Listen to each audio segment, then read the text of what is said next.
So these are the not so new AirPods 4. They've been out for just over a year, so I am late to the party. However, I've had mine for about 7 months and it's safe to say they've been tested with rigour, so I'm going to give you my full and complete review. So this is the box. It's air sealed, as are most products by Apple. Inside the box you've got your documents, including your manual and your warranties. And also the AirPods themselves come in a little protective slip. It says they're Apple in corporate, one Apple way. And to get it out of the actual slip itself, you just peel it here, and to get them out of the actual slip, you can just push and pull at the same time, getting a firm grip on the slip. It unfortunately does not come with its own separate charging cable. You will need to buy one of those yourself. It is USB Type-C, so if you only have Lightning, you will need to buy one. And this is the version without active noise cancellation. So it's open back, there's no active noise cancellation or any transparency mode or anything like that. However, I personally don't live in a very loud area. My home is quite quiet and I don't go to a loud gym, so I don't need any noise cancellation, and this is fine for me. The charging case itself, it is quite different from previous AirPods like these AirPod 2s. For one, it's USB Type-C. It has been like this for quite a while. However, it's very different from the AirPods 2. These are Lightning. On the back, there's no physical button for pairing. Instead, you have to open and double click for pairing or anything like that. As you can see, the light is a bit bigger and a little bit brighter. However, it's not as sharp as the old AirPods. And I also dislike the removal of the visible physical button on the back, as when I first got them it was a little bit difficult trying to find where you actually double press the button to pair it. However, once you've found it, it's not that big of an issue. Also, you might notice that the charging case is shaped more like the AirPods Pro, which I do like. I do think it is a nice change. It looks a little bit more sleek, and also it has a very snappy magnetic lid. The hinges aren't as tight, whereas these, although they do seem very similar, they aren't as snappy. I prefer the new ones, and they're a lot lighter. How would they fit? Well, for me, they fit great. Over long periods of time, editing, listening to music, I've used them, and for me, they never really seem to slip. It's very comfortable thanks to the vent system on the back. And the fact that it is open back means there's less pressure in your head when using them. They're very light in the ear, they're really comfortable, and they do stay in place when sweating, which is surprising. And I've used them during skipping, plyometrics and weightlifting, and they haven't moved a tad. So I'm very happy with that. And the AirPods themselves, they have a much shorter stem, as you can see. I'll just quickly compare them to the AirPods 2. So these are the AirPods 2, these are the AirPods 4. You can see the stem is a lot shorter. You can see the actual metal parts at the bottom, they seem a lot nicer and sleeker, and you can see the difference in shape as well. This one is more oblong, whereas this one is round and circular. You can tell that they've really tried to make sure it will fit in everyone's ear. I've noticed that they don't feel like they're in your ears. You can't feel them down your earlobe like these long-stemmed ones. They're a little bit more like the AirPods Pro. Still not as short, but they're very, very comfortable, very, very good. And they're also quite durable with an IP54 rating for dust, sweat and water resistance. So they're not designed for swimming in them. You can't do water activities or sports whilst wearing them.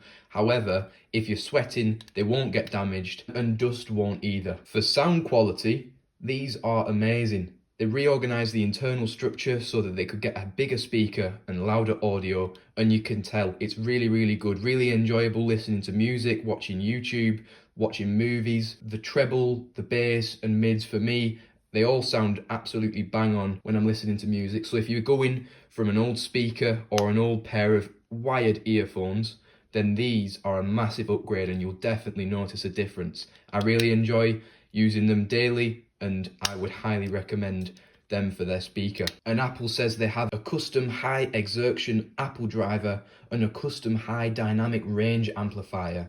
And both models, including this one, have spatial audio, which I've found to be very, very good for, again, music, movies, YouTube, the lot. Also, for microphone and call quality, voice call quality, the mic is great as it has voice isolation, so if you're in a loud room full of people, the person on the other end, they won't hear as much background noise, and the phone call audio is very clear.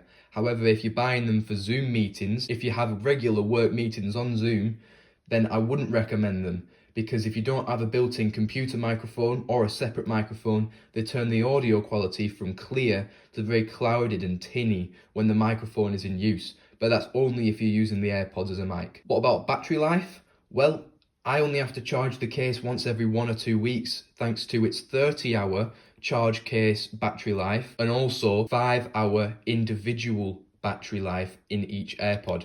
So that means this case has 6 charges. Battery life is absolutely great on these. I would highly recommend them if you're using them regularly on a daily basis, but not for, say, 8 hours a day. Trying to connect to your phone without this really handy button on the back on the AirPods 2, I found a little bit more of a hassle than with the AirPods 2. For one, it's a bit trickier trying to find an invisible button compared to one that stood out. But once you get used to it, it's not too bad. Also, the Bluetooth technology is Bluetooth 5.3, which is very good compared to these. There's not much latency compared to them. However, if you are using them for high-paced gaming, I would not recommend them, because with any Bluetooth earbuds, there will be some kind of delay for audio. That's the only major thing. If you're using them for gaming, there will be latency, a noticeable delay. And more on the connectivity, once you've connected them to your phone, it's so smooth. All you have to do is open it up, take it out, pop it in your ear, and it's already connected to your phone if you have an Apple iPhone. Or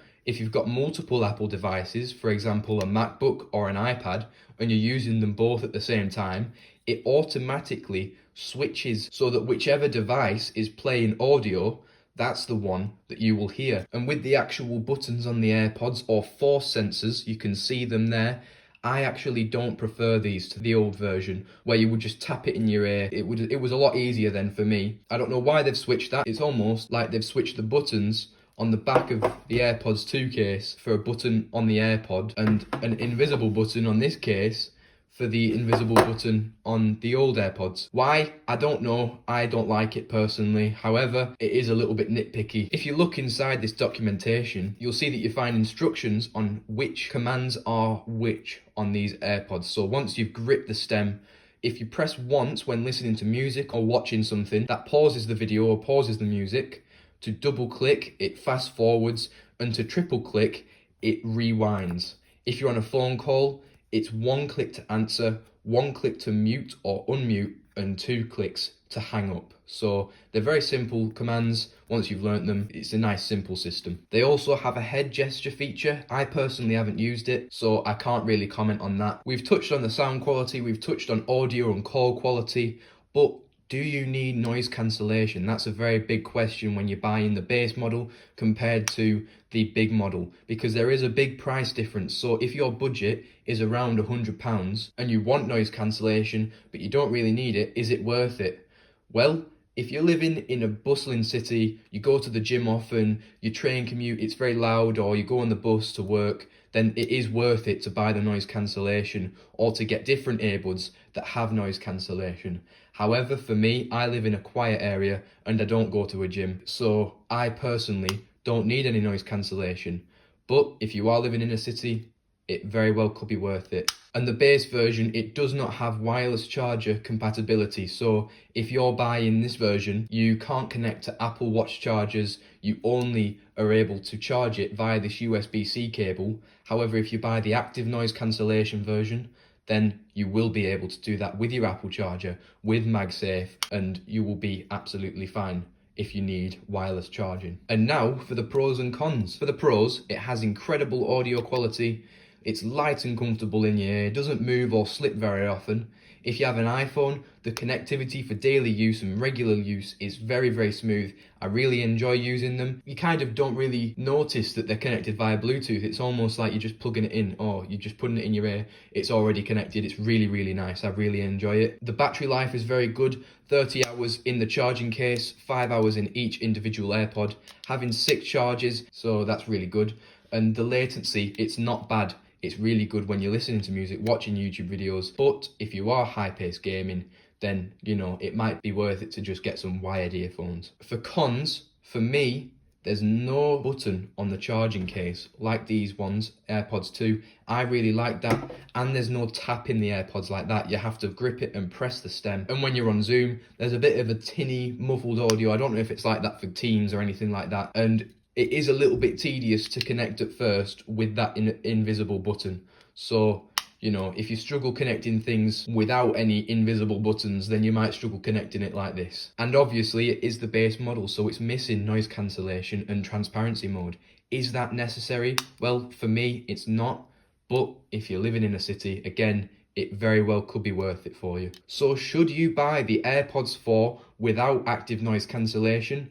Well, for me, I love them. They're comfortable, they sound great, they have a great battery life, and they look really nice. If you're looking for a high quality earbud and you don't need noise cancellation or transparency, this could be the one for you. However, if noise cancellation is a must and your budget is around £100, then there probably will be other options out there that tick your boxes more than these. However, they will probably be missing that Apple spark. They won't be as smooth and easy to use as these. So if your budget is £100, you don't need noise cancellation, these are the ones for you. I hope this review has helped you out. Please make sure to like the video and subscribe if it has, and thank you for watching. See you later.